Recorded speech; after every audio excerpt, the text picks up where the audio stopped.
Kennedy and Dealey Plaza in downtown Dallas. Now, decades later, our news partners in Dallas recently got a look at newly discovered documents tied to the assassination. Rebecca Lopez has more on the documents that have been untouched for years. Okay, gotcha. Inside a locked room at DPD headquarters, behind rows of boxes and evidence, sit pieces of history untouched for years. The Dallas Police Department allowed WFAA a rare look at documents recently discovered in their archives tied to the assassination of President John F. Kennedy. At 11:35, he arrived in Dallas. At 12:35, he was shot, and an hour later was pronounced dead. Each discovery sheds new light on the chaos that followed November 22nd. John Connally had been cut down by assassins' bullets in downtown Dallas. There's a letter from WFAA on the cool letterhead, which caught our eye when we were going through it. Officers uncovered long-lost letters, including correspondence between WFAA and the Dallas Police Department, written just 2 years after the assassination. And then we have 2 letters from WFAA.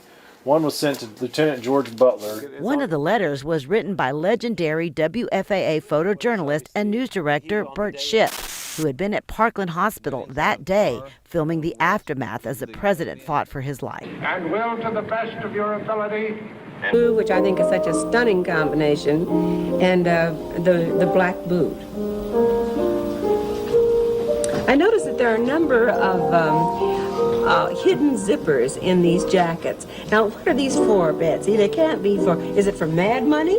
Well, it depends on where they're placed. They can be wherever you want them. You know, for the pockets so that no snow gets into it, the zipper holding the hood in because it's easier to put the hood on and off with the zipper than it is with the snaps.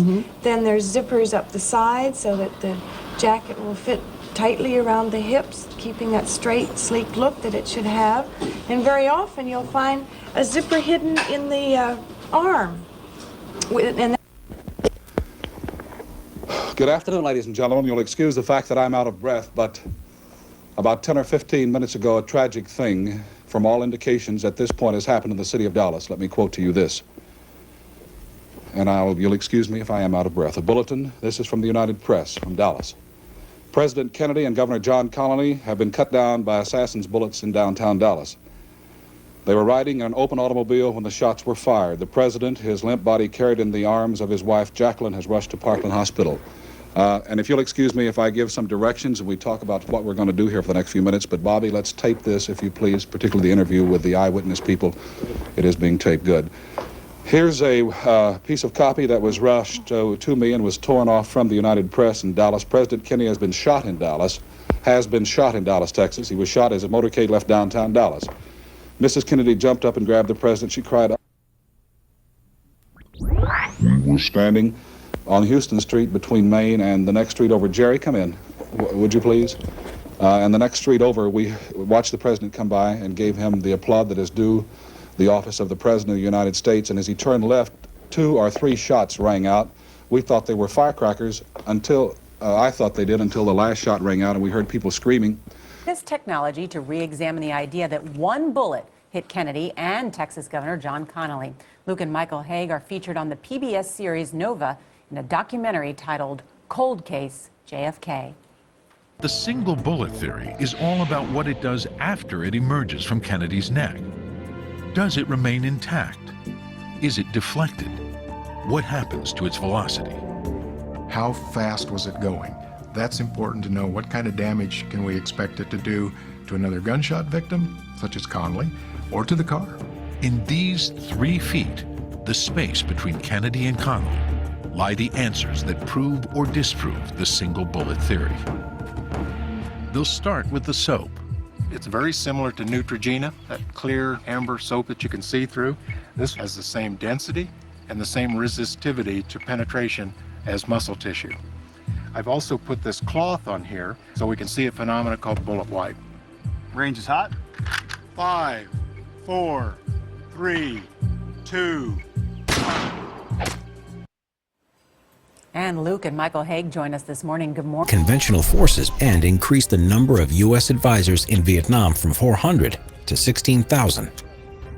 The The Bay of Pigs fiasco, the failure of 1,400 Cuban exiles trained by the CIA to invade their own country, began at the start of his presidency.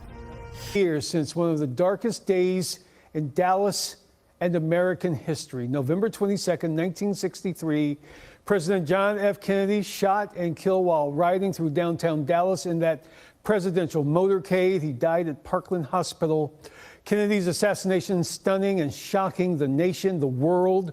It also reshaped the agency tasked with protecting the president, the Secret Service. Today, dozens of people gathering there at Dealey Plaza, there in downtown, to remember the former president. They say while his passing may have been obviously tragic and sudden, his legacy continues to live on and inspire.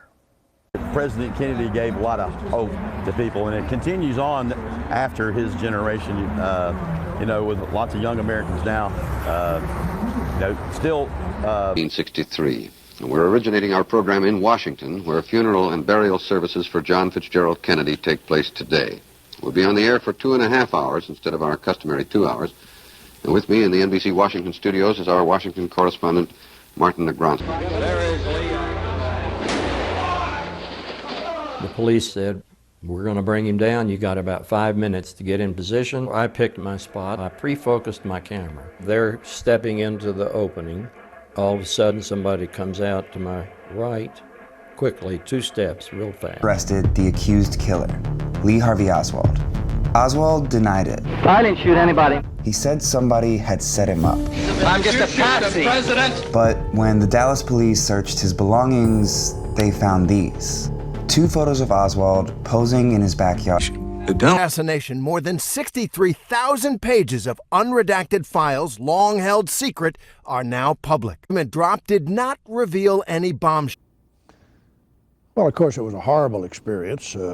We'd had a wonderful morning. We'd had a breakfast in Fort Worth. We'd landed in Dallas. Sun broke out about noon. We were in a parade, a motorcade down through. Was in the car, as we said, with President Kennedy.